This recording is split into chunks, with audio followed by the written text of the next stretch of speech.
¿Sabías que uno de los mayores descubrimientos de la medicina, el que ha salvado más de 200 millones de vidas, nació de un simple descuido? Esta es la increíble historia de cómo un científico desordenado y unas vacaciones oportunas cambiaron para siempre el destino de la humanidad.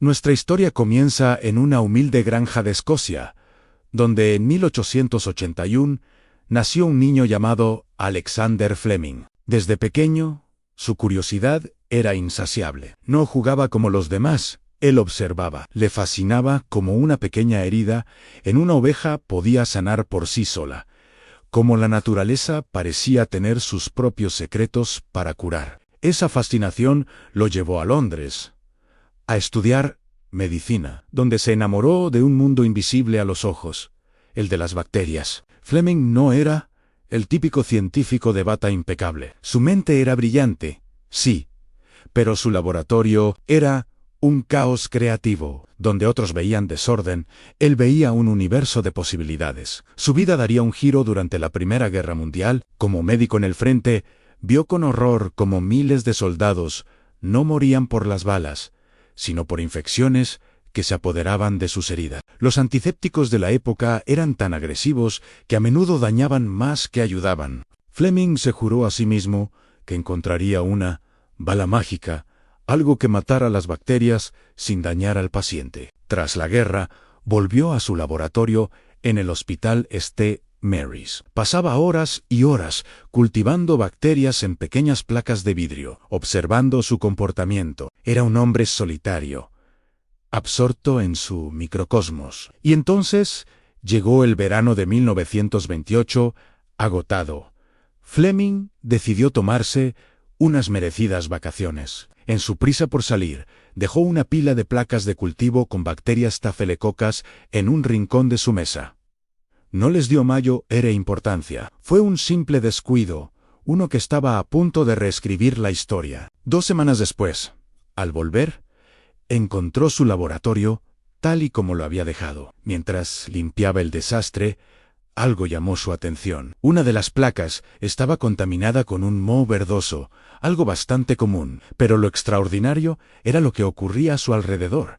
Había un halo de limpieza, en un círculo perfecto alrededor del moho. Las colonias de bacterias habían sido completamente destruidas. Era como si el moho hubiera librado una guerra silenciosa y la hubiera ganado. Las dos, en lugar de tirar la placa contaminada, Fleming la llevó al microscopio. Su corazón debió latir con fuerza. Era real. El moho, que más tarde identificaría como Penicillium notatum, estaba secretando una sustancia que aniquilaba a las bacterias. Era su bala mágica. La había encontrado, casi por accidente. Había descubierto la penicilina, el primer antibiótico del mundo. Las tres, emocionado, en 1929 publicó sus hallazgos. Esperaba que el mundo científico celebrara su descubrimiento, pero la respuesta fue un silencio absoluto. La comunidad científica lo ignoró. Un simple moho parecía demasiado bueno para ser verdad. Además, Fleming no era químico. Le resultó increíblemente difícil aislar y purificar la sustancia activa. Su zumo de moho, como lo llamaba, era inestable y difícil de producir en grandes cantidades. Durante más de una década, el mayor descubrimiento médico del siglo XX quedó archivado, acumulando polvo. Pero el destino tiene formas misteriosas de actuar. Con el estallido de la Segunda Guerra Mundial, la necesidad de un tratamiento eficaz contra las infecciones se volvió desesperada. Fue entonces cuando 2 científicos de Oxford, Howard Florey y Ernst Chain, tropezaron con el olvidado artículo de Fleming. Ellos vieron el potencial que otros habían ignorado. Con más recursos y un equipo de químicos, lograron lo que Fleming no pudo. Purificaron la penicilina y la convirtieron en un fármaco estable y potente. En 1941 llegó la prueba de fuego. Un policía llamado Albert Alexander estaba al borde de la muerte por una septicemia terrible, tras un simple rasguño con una espina de rosal. Los médicos le administraron la penicilina purificada. El efecto fue milagroso. En 24 horas, la fiebre bajó y la infección comenzó a retroceder. Estaba funcionando. Aunque Albert finalmente falleció porque se quedaron sin penicilina, la prueba fue un éxito rotundo. La medicina había entrado en una nueva era. La producción se industrializó a una velocidad vertiginosa. Se enviaron toneladas de penicilina a los frentes de batalla, salvando a incontables soldados aliados de heridas que antes habrían sido una sentencia de muerte. Lo que comenzó en una placa de Petri olvidada se había convertido en el arma secreta que ganaba batallas lejos del campo de tiro.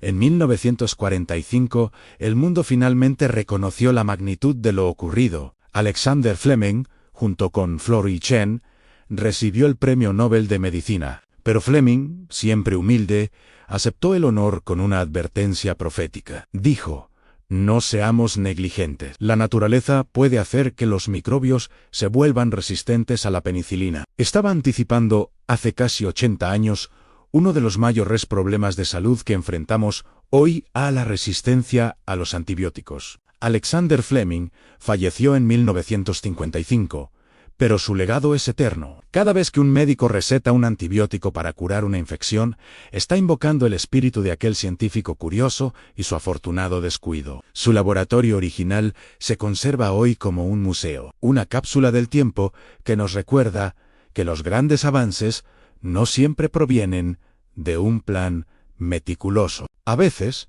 solo se necesita una mente abierta, la capacidad de ver maravillas en un error y quizás unas vacaciones bien merecidas. La historia de Fleming nos enseña una lección poderosa. La curiosidad es el motor del progreso. Él no buscaba la fama ni la fortuna. Simplemente quería entender el mundo. Y al hacerlo, terminó salvándolo. ¿Qué te pareció esta increíble historia? Si te ha inspirado tanto como a mí, no olvides dejar un me gusta y suscribirte al canal para no perderte más relatos sobre las mentes geniales que han transformado nuestro mundo. Dale clic a la campanita para que seas el primero en enterarte de nuestro próximo video. Gracias por acompañarnos y hasta la próxima en Creadores de la Historia.